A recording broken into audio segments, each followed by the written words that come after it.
নির্ধারিত সময় ছিল ঠিক 10টায়। অনিবার্য কারণে এবং যাতায়াতের সামান্য ভিন্নতার কারণে আমাদের মাঝে আমাদের জানাজা উপস্থিত হতে পারেনি। তা আমরা দুঃখিত, আপনাদেরকে কষ্ট দিয়ে দিচ্ছি।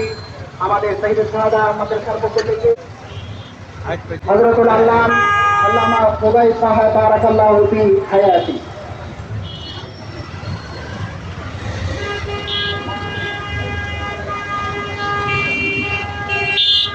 نحمده ونصلي على رسوله الكريم أما بعد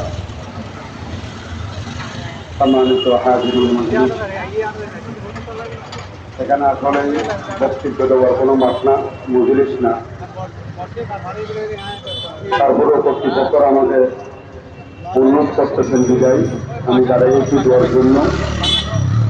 এখানে অনেক সবাই আমরা অবগত আছি, বিশেষ করে ওলামায়ে কেরামদের মধ্যে তিনি যে খেদমাত আঞ্জাম দিয়েছেন তার মধ্যে অনেক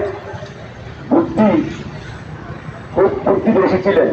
ওলামায়ে কেরামদের বিভিন্ন মশালার মধ্যে উনি হল দিতে পারতেন। যাই হোক, আমরা ওদিকে বেশি ওনার গুণগান এখন বেশি বর্ণনা করার সময় নেই। উনি একটা মাদ্রাসা প্রতিষ্ঠা করেছেন শহীদুস শুহাদা এই রওজনের মধ্যে।